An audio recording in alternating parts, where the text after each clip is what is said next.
Bueno, entonces ahora vamos a ver lo que son los compuestos. ¿Qué son los compuestos? Se forman por la unión de uno o de dos, perdón, de dos o más elementos. Sí, a ver, o ejemplos de compuestos, pues clásico, el agua, ¿no? Todos conocen el agua. Es H2O.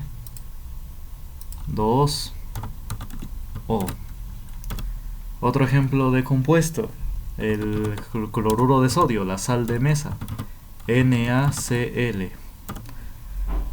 Otro ejemplo de compuesto, monóxido de carbono, como lo decía, CO. Otro ejemplo, CO2, dióxido de carbono. Y otro ejemplo es el agua oxigenada, H2O2.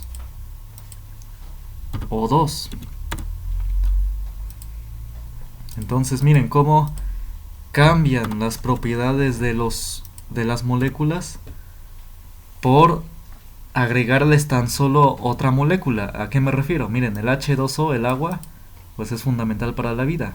Esta es su fórmula. 2 de hidrógeno y 1 de oxígeno. Y el agua oxigenada, el que se ocupa para las heridas, para limpiar heridas, esta es su fórmula. 2 de hidrógeno y 2 de oxígeno. Y obviamente si tomamos el agua oxigenada, pues nos envenenamos, es tóxico. Solamente se aplica superficialmente.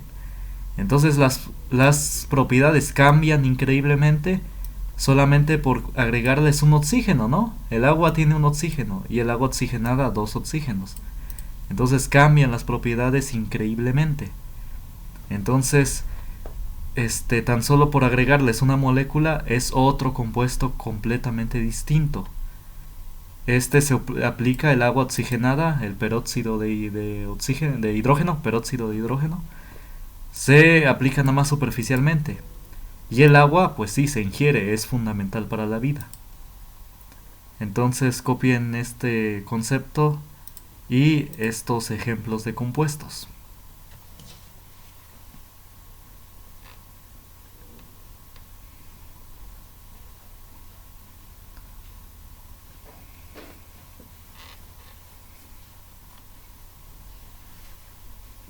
Sí, obviamente hay demasiados compuestos. Los medicamentos, pues sí, todos tienen su fórmula química. Entonces, y pues sí, todos tienen propiedades distintas. Bueno, si ya copiaron, ahora vamos a hacer otra vez con la tabla periódica. Todos los compuestos, pues sí, salen de acá, de los elementos. Entonces, miren, esta primera columna generalmente se les llama los metales alcalinos. Todos estos que están de naranja, de esta especie de naranja. Pónganle aquí si quieren una llave. O bueno, pónganle en su libreta, metales alcalinos.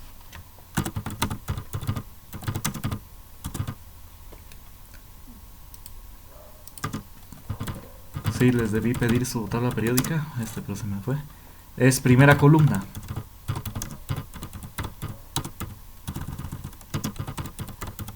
Agregando el hidrógeno, o bueno, más bien sin el hidrógeno. El hidrógeno es otro tipo de elemento. La primera columna son los metales alcalinos, sin el hidrógeno. Son, como dije, los de naranja: litio, sodio, potasio, rubidio. Y mientras más grande es su número atómico, mayor reactividad tiene. Es decir, el potasio reacciona mucho más rápido que el sodio. Y el litio, por ejemplo, el litio son de las pilas del celular. El sodio, bueno, de ahí sale la sal de mesa. Del potasio, que dicen que es fundamental, en su forma de ion positivo. El rubidio, bueno, y cesio ya se ocupan en la industria. Luego los de la columna 17, obviamente no vamos a ver todos, nada más vamos a ver unos cuantos. La columna 17 son los llamados halógenos. Póngale, columna 17 son los llamados halógenos.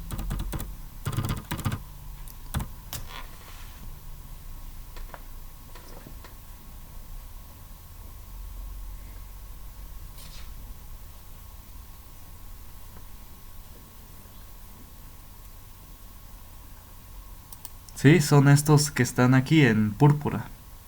El flúor, el cloro, el bromo, el yodo y el astato. Entonces, este... Y al revés, estos mientras más aumenta su número atómico, su capacidad de reacción disminuye. El flúor es lo que le ponen, bueno, a la sal, pero no es bueno porque un tiempo decían que sí, que era bueno, pero ya después se dieron cuenta que le empezó a hacer daño a las encías y al cuerpo humano. Igual el yodo. Entonces, sí, no es la mejor es la sal de mar, que la que dice sin flúor y sin yodo, porque esa es la que no le hace mejor al cuerpo. Sí, un tiempo sí dijeron que era buena, pero ya después se dieron cuenta que no, que no hay que excederlo porque sí hace daño. Bueno, el cloro pues está en muchas formas, para limpiar ahorita, para desinfectar, el hipoclorito de sodio. El bromo, pues sí, igual se ocupa más que nada en la industria, me parece que en perfumes o algo así. Bueno, y aquí pues sí hay muchos otros. Los que están en medio de la columna, ahora, bueno, otro tema. De los que están en medio de la columna 3 a la 12 son metales de transición y tienden a formar combinaciones entre ellos, son las llamadas aleaciones. Entonces sí, de la columna 3 a la 12 son metales de transición. A ver, vamos a escribirlo. Metales de transición son de la columna 3 a la 12.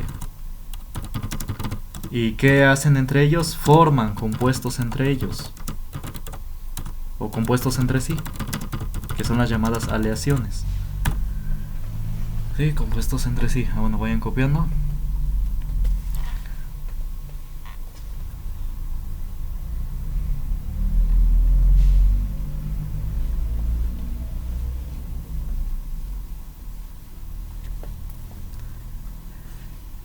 Y entre ellos se rigen, o más bien se forman por el enlace metálico. Es decir, el enlace metálico es que se combinan, sí, entre metales, pero la característica principal es que forman una especie de nube de electrones. Es decir, a ver, ahorita especifico qué es esto. A ver, copien esto, el enlace metálico.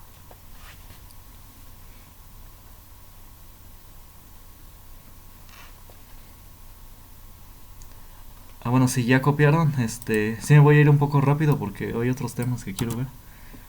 Balanceo de ecuaciones. Bueno. Miren, el enlace metálico es se juntan entre protones. Bueno, obviamente son muchos más protones, los elementos. Y arriba de ellos se encuentran los electrones. Es lo que dije, es una nube de electrones. Y es por eso que los metales son buenos conductores, porque los electrones viajan aquí. Hay un flujo de electrones. Cuando se le induce una corriente eléctrica, pues sí, todos se mueven en una dirección. Y como todos están aquí en este lugar, pues tienen libertad de movimiento, se mueven. Entonces, si quieren no copien eso, nada más el concepto, bueno, es importante. Se forman entre ellos y forman esta nube de electrones. O bueno, sí, copien esta figura de manera rápida. Aquí están los núcleos, a ver, lo voy a escribir. Aquí en esta parte están los núcleos. Y arriba pues están la nube de electrones. Y aquí por eso son buenos conductores. Porque allí cuando se le induce corriente eléctrica ya se mueven estos electrones.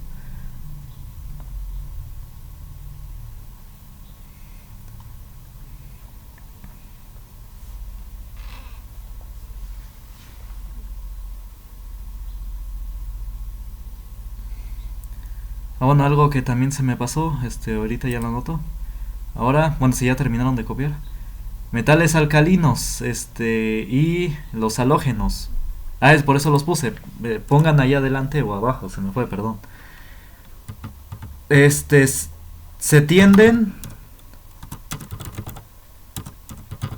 a formar compuestos entre metales alcalinos.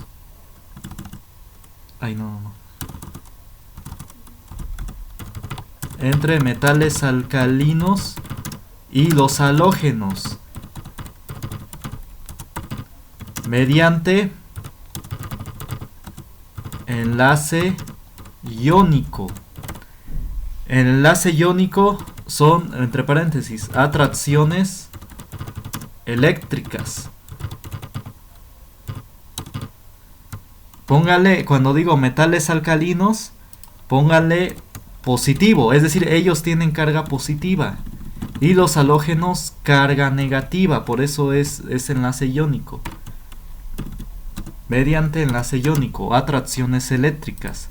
¿Por qué? Porque los metales alcalinos tienden a formar iones positivos y los halógenos iones negativos.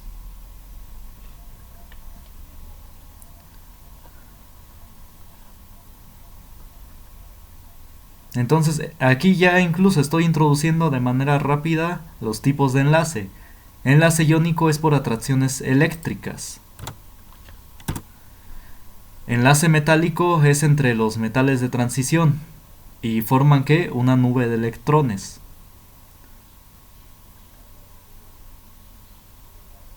Esto quizás ya lo vieron con el maestro Ernesto, entonces bueno, es un repaso.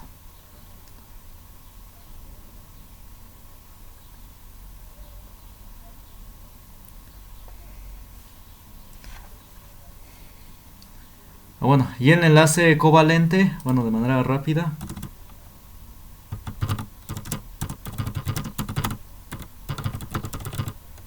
¿Qué pasa con ellos? Los elementos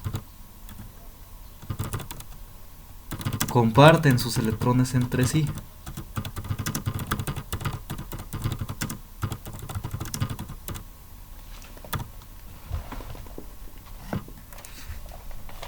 Escriban eso.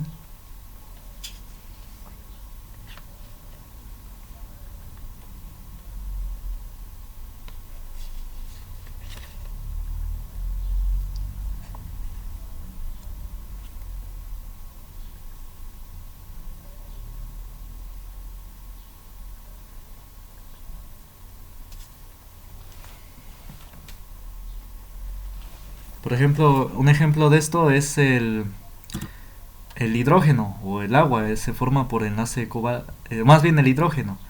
La molécula, bueno, sé que el hidrógeno es un elemento, pero en sí, en su forma presente en la naturaleza, está formado como molécula diatómica, como H2, así se presenta el hidrógeno, como gas, como H2.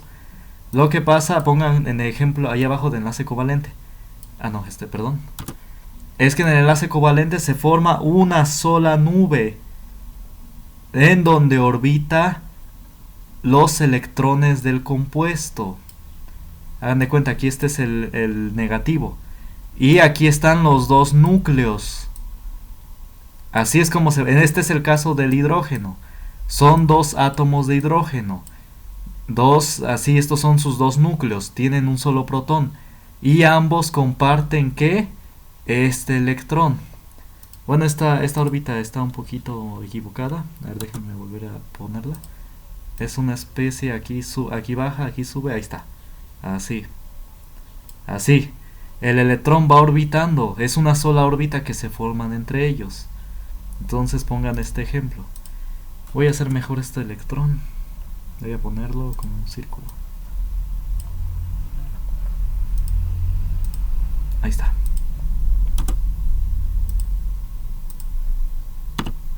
Ahí está. Entonces es un solo electrón que está orbitándolo a los dos, lo comparten. Bueno, entonces póngale esta imagen abajo de enlace covalente.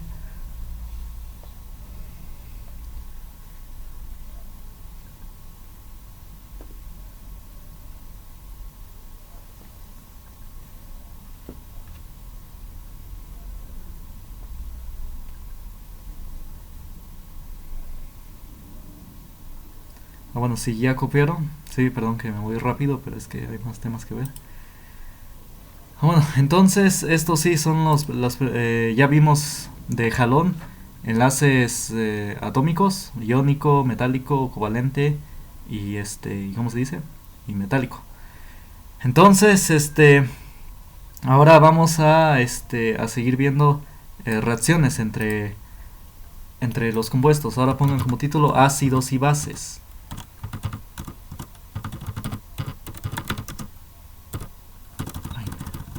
Ácidos y bases, pongan como título.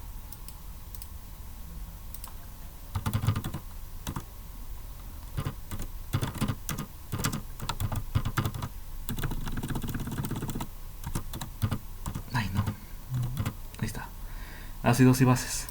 Bueno, ¿qué es un ácido? El ácido, bueno, muchos quizás conozcan sus características, que sus propiedades corrosivas. Pero el ácido en sí se define como aquel que contiene el ion H+. Ese es el ácido, el que contiene el ion H+. Ya hablamos sobre los iones. ¿Y qué es una base? En términos de química, es aquel que contiene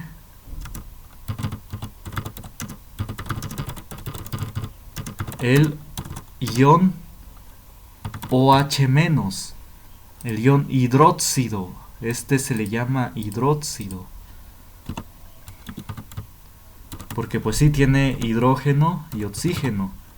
Es hidróxido. Así, de esta manera. A ver si vayan copiando. En lo que pongo un ejemplo clásico de ácido y base. Entonces, cuando un ejemplo de ácido es ácido clorhídrico, uno de los más fuertes. Un ejemplo de base es hidróxido de sodio.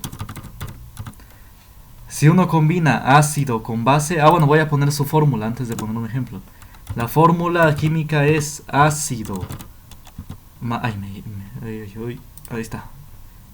Ácido más base forman, así es una ecuación química, suma de los reactivos, ácido más base, la flecha es forman o producen agua más sal.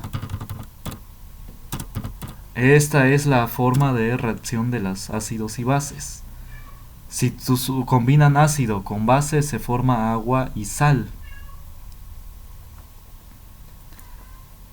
Un ejemplo. Como decía, bueno, voy a poner aquí abajo ejemplo. Ácido más ácido clorhídrico más hidróxido de sodio van a formar agua, H2O,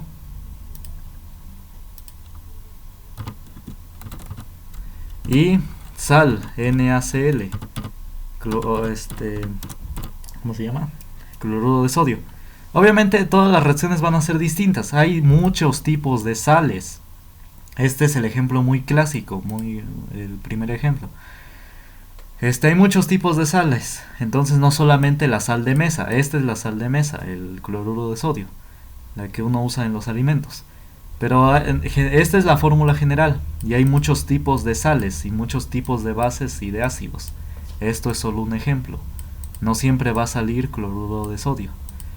Entonces, esta es la reacción, entonces es lo que se debe aprender aquí, que para anular un ácido se le debe meter una base. Se anula el ácido y ¿qué forman? Agua y sal. Sí, por eso de manera clásica, cuando te dicen que te tienes irritado el estómago, debes tomar leche, yogurt, etcétera, porque está ácido tu estómago. Entonces, ¿cómo lo anulas? Con una base. También, por ejemplo, muchas enfermedades son ácidas. Cuando estás enfermo, generalmente aumenta la acidez de tu cuerpo. ¿Y cómo la anulas? Con una base. Hay que disminuir esa acidez. Por eso es que unos toman uno llamado agua alcalina, que es una agua que tiene un poco de base. Bueno, ¿cómo medimos el agua, el ácido y la base de las sustancias? Bueno, eso lo voy a poner. Los ácidos y las bases se miden por una regla que va por números que van del 0 en el 7 y luego al 14. Del 0 al 7 son los ácidos. Del 0 a menor que el 7, perdón. Ay, no.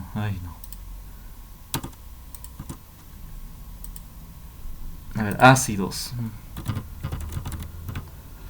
Del 0 al 7. Ay, no. Si es lo que no me gusta de esta modalidad. Y del 7 de mayor que el 7 al 14 son las bases. El agua alcalina es un poco más de base, es básica. Y el 7 es el neutro. Si estás en el 7 es que no es ácido ni base, es el neutro. El agua que tomamos en sí es neutra, no debe tener ni ácido ni base. Bueno, no es ácido ni base. Y ya los que toman agua alcalina es porque, sí, efectivamente, sí dicen que para que te ayude a anular los ácidos que hay en tu cuerpo. Porque la mayoría de las enfermedades te provocan que tu acidez en tu cuerpo aumente. Entonces, cópienlo. Se entiende que aquí está el 1, el 2, el 3, el 4, el 5, el 6 y el 7. Y ya aquí está el 8, el 9, el 10, el 11, el 12, el 13 y el 14. Entonces copien, esta es la regla. Realmente es una regla que mide pues ácidos y bases. Ay no.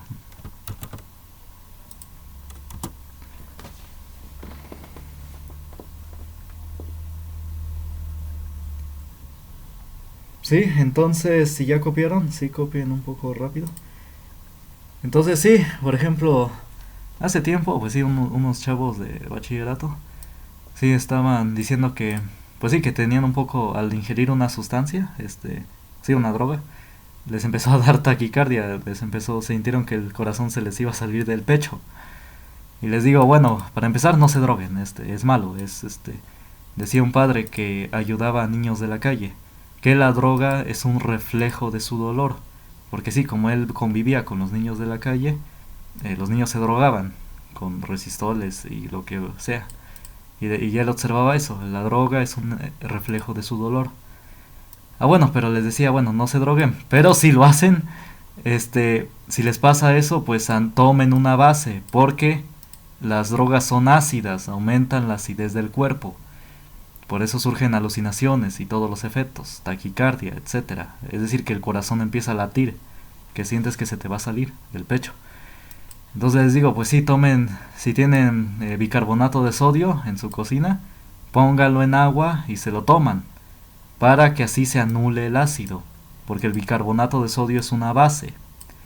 Es una base más fuerte que la leche o el azúcar. El azúcar también es una base. Entonces sí, entonces les digo, bueno, en caso de que les pase eso, pues sí, tomen bicarbonato de sodio. Entonces así es como se anulan los ácidos y las bases. Bueno, entonces sí, efectivamente es importante tener una noción de las sustancias químicas, aunque sea en lo básico, para las cuestiones, pues sí, de la vida diaria. Entonces, por ejemplo, anular ácidos y bases. Y pues sí, tener una noción pues de lo que es la tabla periódica. Entonces sí, todos los materiales que conocen vienen de esta tabla, de los elementos químicos. Actualmente, incluso pues sí, la bomba atómica, se debe a que hay una separación del núcleo. A ver, por ejemplo, el uranio es el que dicen que ocupan en eso, en la bomba atómica. ¿Por qué surge la bomba atómica? Porque el uranio, a ver, ¿qué número atómico tiene? 92. Imagínense, son 92 protones que están en el núcleo. Ah, pues están muy amontonados, ¿no? Están muy inestables. Entonces, como están muy amontonados, su atracción entre ellos ya es débil, entre los protones. Bueno, aquí no les puse el más, entiendan que aquí, bueno, se entiende que es más. Entonces, cuando se separan de repente estos protones, cuando ya su atracción es tan débil que se rompen sus enlaces, entonces esa energía que liberan es la bomba atómica. Esa energía que liberan al separarse es la bomba atómica. Es lo que produce esa energía al desintegrarse el núcleo. ¿Mande? Dime. ¿Sí? ¿Qué pasó? Sí, efectivamente, se corta. Obviamente el núcleo, miren, es que sí, como son positivos, se repelen. Pero lo que mantiene estable al núcleo son unas llamadas fuerzas fuertes, que mantienen unidos precisamente esos protones, para evitar que se repelen. Hay unas llamadas fuerzas fuertes en el núcleo. Y cuando se rompen esas fuerzas fuertes es cuando liberan una cantidad enorme de energía, que es cuando lo usaron, sí, para cuestiones de guerra. Y actualmente lo ocupan, esa energía de liberación, para la energía nuclear, para producir energía eléctrica, que efectivamente es estable. Si se ocupa bien esto, es viable. Se puede hacer que la energía eléctrica sea muy barata. Más obviamente ahorita pues sí tiene un costo, pero si se usara energía nuclear sería muy barata, tan barata que pues no pagaríamos realmente ni 100 pesos, sería algo muy pagaríamos 20 pesos, 10 pesos, aunque si alguien paga 500, pues pagaría después 50 o 30. Entonces sí, nada más hay que saber usarla bien, hay que saber usarla bien. Entonces sí, y aquí los elementos cada vez se van descubriendo más elementos. Por ejemplo, en tablas periódicas anteriores no estaban el nombre de estos elementos, pero ahorita ya en las más actuales ya están. Se han descubierto apenas 2017, 2018, 2019. Por ejemplo, este elemento, el moscovio, porque lo sintetizaron los rusos, por eso le llamaron moscovio, por Moscú. Bueno, dicen que por un pueblo que está ahí en Rusia. Y es el elemento 115. Y este elemento tiene una curiosidad muy particular. A ver, 115. Voy a borrar esto tantito. 115 significa que ¿cuántos protones tiene en su núcleo? 115, ¿no? Y 115 electrones orbitándolo. Bueno, obviamente, como dije, son demasiadas órbitas, demasiadas. Aquí no voy a poner todas. Entonces, tiene 115 electrones orbitando en su núcleo, en varias órbitas. Se entiende que estos tienen carga negativa. Ustedes pónganle carga negativa. Eso es un ejemplo, obviamente no es el... Pues resulta que este elemento tiene una particularidad importante. Resulta que él puede crear su propio campo gravitatorio. Lo que pasa es que en los elementos, generalmente, ¿qué fuerzas están actuando en los demás? Fuerzas eléctricas, positiva y negativa. Y generalmente las fuerzas gravitacionales no juegan, no ejercen influencia aquí, no influyen. Pero por su configuración de este elemento, él es capaz de crear un propio campo de gravedad, lo cual le daría sustento a esas cosas que nos dicen que andan volando, los platillos voladores, esos que nos dicen que son ovnis. Lo digo esto porque luego ya se pasaron con esas teorías sobre extraterrestres, que dicen que las pirámides las hicieron los extraterrestres, y que hasta los humanos, que dicen que según experimentaron con genética y crearon a los humanos. Bueno, pues sí, han buscado vida en otros planetas y no han encontrado. Han mandado señales, ondas electromagnéticas, a ver si hay respuesta, y no han obtenido nada. Y pues los platillos que dicen que andan por ahí volando, pues sí, quizás sean reales los avistamientos, pero los que los tripulan son personas, no son alienígenas, no son seres de otros planetas. Esto le daría un sustento teórico a esas cositas de ahí, porque pues sí, se podrían formar platillos que creen su propio campo de gravedad. Y muy interesante, hay varias historias. Hay un libro que se llama los kamikaze alemanes, los kamikaze de la Luftwaffe. Eran ¿cómo se dice? La sección de aviación alemana de guerra. Los kamikaze alemanes y las armas secretas. Y ahí expone que la Alemania nazi tenía entre sus miles de patentes. Lo que pasa es que la Alemania nazi innovó en varias áreas de la ingeniería, que después de la guerra los Estados Unidos se robaron esas patentes, y la Unión Soviética. Por eso es que Estados Unidos y la Unión Soviética innovaron en tecnología, porque se robaron no solamente las patentes, cientos de miles de patentes, sino también los científicos alemanes. Incluso dicen que por eso llegaron el hombre a la luna, porque les ayudaban científicos alemanes. Incluso en forma de broma, un funcionario estadounidense le preguntaron que por qué la Unión Soviética fue el primero en mandar un satélite al espacio. Y le dijeron, bueno, quizás porque sus alemanes son mejores que nuestros alemanes.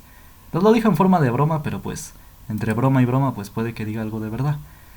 Bueno, entre esas patentes que se robaron, resulta que había unos prototipos, unos instrumentos que tenían forma de platillo. No dice que eran, pues sí, platillos voladores, ovnis, sino simplemente ponen eso, una especie de objetos en forma de platillo que dicen que eran capaces de volar a una velocidad increíblemente alta. Dice que según hicieron pruebas y que lograron hacer que volaran a 400 kilómetros sobre segundo. Imagínense, 400 kilómetros en un segundo. Y obviamente, y después de la guerra, pues sí, se robaron toda esa tecnología. Incluso este libro menciona, y esto es algo que pueden comprobar en otros medios, que los alemanes viajaron en una ocasión a la Antártida, por 1932-33. Viajaron a la Antártida. Y nadie podía llegar ahí, porque como la Antártida tiene una temperatura muy baja, tiende a deformar el metal. Y por eso es que los barcos no podían penetrar en la Antártida, porque se deformaban los metales. Y los alemanes pues pudieron hacer aleaciones, rompehielos, para que, así se les llama a los barcos que van en las Antártidas, rompehielos, que penetraran ahí. Y ya pusieron sus banderas diciendo que ese es su territorio. Y se tiene registros que después del 45, en 1946, que los Estados Unidos viajaron a la Antártida, pero viajaron con un montón de barcos, así con naves, así, aviones de guerra, así, pero un sinnúmero, eran demasiados. Parecía que iban a volver a la guerra. Es decir, hicieron una operación de ir a la Antártida, y para ello llevaron decenas de buques de guerra, aviones, hombres, militares, así, parecía que iban otra vez a la guerra.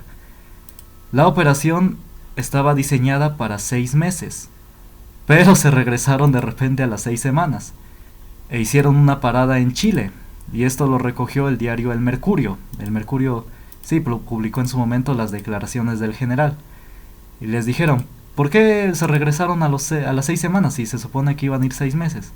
Y el general contestó: porque encontramos algo potencialmente dañino para los Estados Unidos en la Antártida, que se puede desplazar fácilmente de la Antártida a los Estados Unidos a una velocidad muy grande. Y uno dice, pues ¿qué encontraron si la Antártida está en el polo sur y Estados Unidos está muy al norte? Y también tuvo registros de que hubo muertos después de que se regresaron, naves completamente destruidas, aviones destruidos, toda una destrucción brutal, muertos, así, decenas de muertos. Entonces, y pues sí, cuando este general volvió a Estados Unidos, lo rebajaron de nivel y lo silenciaron. Entonces, sí, nada más lo silenciaron, lo rebajaron de nivel, no le hicieron más. Pero sí, se tiene esa anécdota de que, pues sí, es un misterio, quizás tiene una cuestión así de misterio. Pero pues sí, no hay que creer mucho en lo de que andan diciendo de los extraterrestres. Los avistamientos, como dije, pues sí, puede que sean reales, pero esa tecnología la tripulan personas, seres humanos, no seres de otros planetas. Incluso Canadá en el 80 y algo, 70 y algo, hizo un prototipo de esto, precisamente de una nave. Pero como era muy caro, les resultó muy caro construirlo, ya no le siguieron. Es decir, sí encontraron que viajaba a una velocidad muy grande, pero como era muy caro hacer estas cositas, dejaron esos proyectos. Bueno, entonces, pues nada más es un comentario que me gusta hacer, porque luego hay muchas teorías tóxicas que andan ahí por ahí diciendo. Bueno, entonces sigamos, ahí ya se va a acabar un minuto. Entonces, en la plataforma, en la otra semana la voy a subir. Y voy a subir lo que es balanceo de ecuaciones. Balanceo de ecuaciones es esto: que tengas el mismo número de moléculas del lado izquierdo que del lado derecho. Obviamente este es el ejemplo más sencillo que hay, porque miren, hay 2 moléculas de hidrógeno en el lado izquierdo y hay 2 moléculas de hidrógeno del lado derecho. Una molécula de oxígeno del lado izquierdo y una en el lado derecho. Una de cloro del lado izquierdo y una del lado derecho. Una de sodio del lado izquierdo y una del derecho. Esta ecuación ya está balanceada, pero hay ocasiones en las que no están balanceadas y las vamos a tener que balancear. Creo que inicié, faltan 1 o 2 minutos. A ver, déjenme pasar lista. Voy a pausar la grabación. Nada más déjenme pasar. Balanceo de ecuaciones.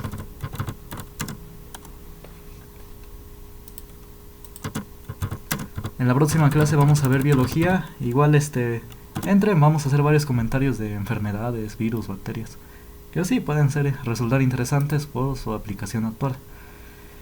Bueno, por ejemplo, la reacción de la llamada glucosa. La glucosa es fundamental para el cuerpo. De ahí obtenemos energía.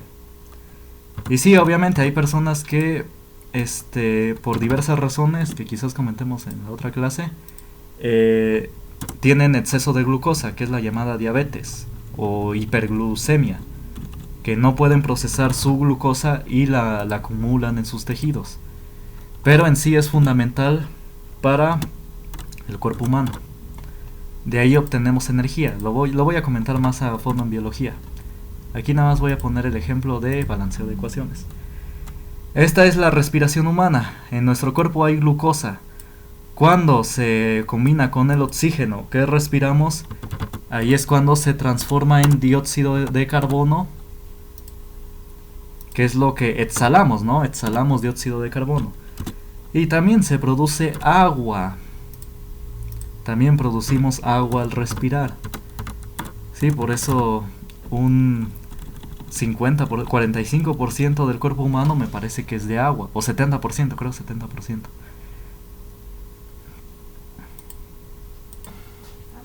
Bueno, entonces, de manera de introducción de balanceo de ecuaciones, debemos tener el mismo número de moléculas del lado izquierdo tanto del lado derecho. Este ejercicio, ¿cómo se haría? Miren, anoto las ecuaciones que están, los elementos que están involucrados en la ecuación. Hay carbono. Bueno, voy a poner flechas en vez de guiones. No quiero que se confunda con signos negativos. Carbono, ¿qué más hay? Hidrógeno.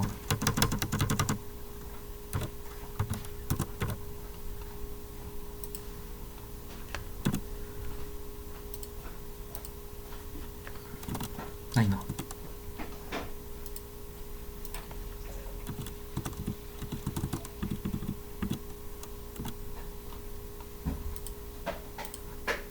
Y oxígeno.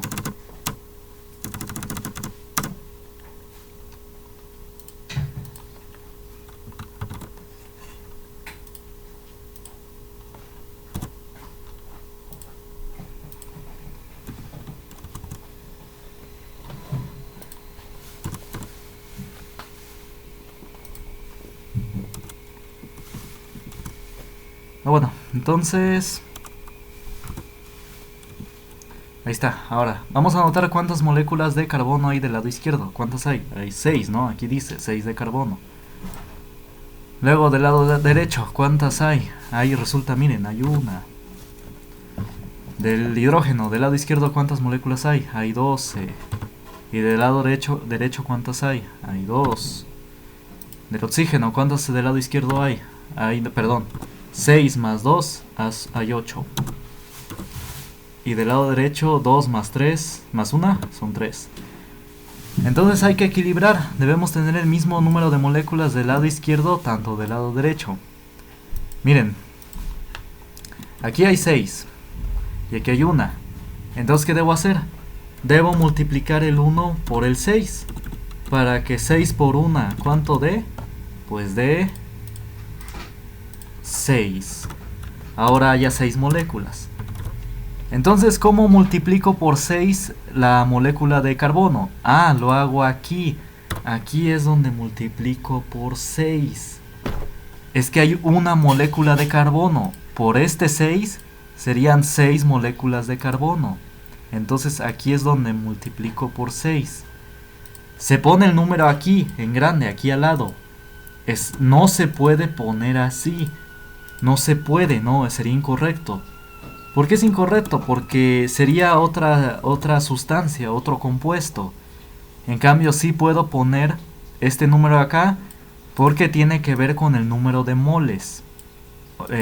Más tarde voy a especificar sobre eso. El punto es que para multiplicar el número se pone aquí al lado del compuesto. Bueno, entonces ya están iguales, 6 moléculas de carbono del izquierdo y 6 del derecho. Pero noten que se modificó. las moléculas de oxígeno. A ver, porque hay 2 de oxígeno. Por 6 que están acá, ¿cuántos son? 12. Más 1, ¿cuántos son? 13. Entonces, antes de modificar el oxígeno, mejor voy a modificar el hidrógeno. Mejor miren. Hay 12 del lado izquierdo y 2 del lado derecho. Entonces, ¿qué debo hacer? Debo multiplicar por ¿cuánto? De igual manera, por 6. Aquí nada más coincide, no siempre va a ser por 6. 6 por 2, ¿cuánto va a ser? 12. Entonces son 12 moléculas tanto del lado izquierdo como del derecho. ¿Y dónde pongo el 6? Al lado de la molécula donde está el hidrógeno. Ahí pongo el 6. Ahí está, 6 por 2, 12. Y 12 moléculas de hidrógeno en el lado izquierdo. Entonces ya están iguales. Ahora, falta el oxígeno, miren. Pero si ya modifiqué tanto el carbono como el hidrógeno, también se modifica el oxígeno. A ver, miren. ¿Cuántas moléculas tenemos ahora? Ya no tenemos 3. Tenemos 6 por 2, 12. Más, aquí voy a poner 12, más. Aquí hay una molécula de oxígeno, más 6 por 6 serían 6. 12 más 6, ¿cuánto es? Es 18. Entonces, ¿qué debemos hacer? Hay que modificar este lado. Hay que modificarlo de tal manera que la suma de los dos me dé también 18. ¿Cómo lo hacemos? Pues simplemente aquí hay que multiplicar por 6. ¿Por qué? Porque 6 por 2, ¿cuánto es? 12. Y 12 más 6, 18 de igual manera. Entonces también se tendría del lado izquierdo 12 más 6. ¿Por qué 12? Porque aquí le multipliqué por 6. 6 por 2, 12, más 6 moléculas de oxígeno, otro 6. 12 más 6, ¿cuánto sería igual? Sería igual a 18. Ahí está. Entonces serían tanto 18 moléculas del lado izquierdo como 18 del lado derecho. Entonces ya está equilibrada la ecuación, ya está balanceada. Este ya sería el resultado. Y como dije, esto es la respiración humana. El oxígeno reacciona con la glucosa del cuerpo para formar lo que exhalamos, dióxido de carbono y agua. Recuerden que lo que exhalamos es el dióxido de carbono.